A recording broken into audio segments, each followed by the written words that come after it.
छत्रपती शिवाजी महाराज यांची जयंती लातूर जिल्ह्यात उत्साहाने साजरी।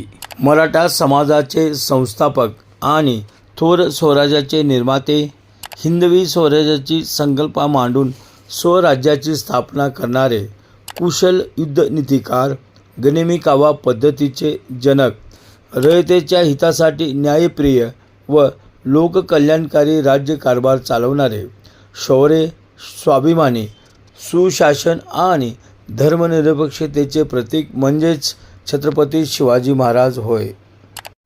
छत्रपती शिवाजी महाराज यांची जयंती 19 फेब्रुवारी रोजी महाराष्ट्रात मोठ्या उत्साहाने साजरी करत असतात। त्याच पद्धतीने यावर्षीही लातूर जिल्ह्यात मोठ्या उत्साहाने साजरी करण्यात आली।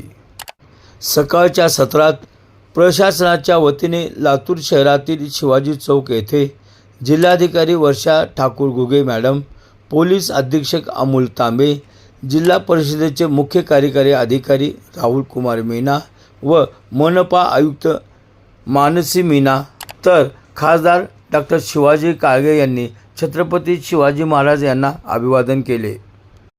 औसा येथे आमदार अभिमन्यू पवार यांनी, तर लातूर ग्रामीणमध्ये आमदार रमेशआप्पा कराड, उदगीर येथे आमदार संजय बनसुडे, तसेच लातूर शहरामध्ये भाजप शहराध्यक्ष अजित पाटील कवेकर, राष्ट्रवादी काँग्रेसच्या वतीने ॲडव्होकेट व्यंकट बेदरे, प्रशांत पाटील, तर काँग्रेसच्या वतीने शहराध्यक्ष ॲडव्होकेट किरण जाधव, महापौर व उपमहापौर, तसेच दयानंद शिक्षण संस्थेच्या वतीने सचिव रमेश बियाणी व प्राचार्य यांच्यासह सर्व कर्मचारी यावेळी उपस्थित होते।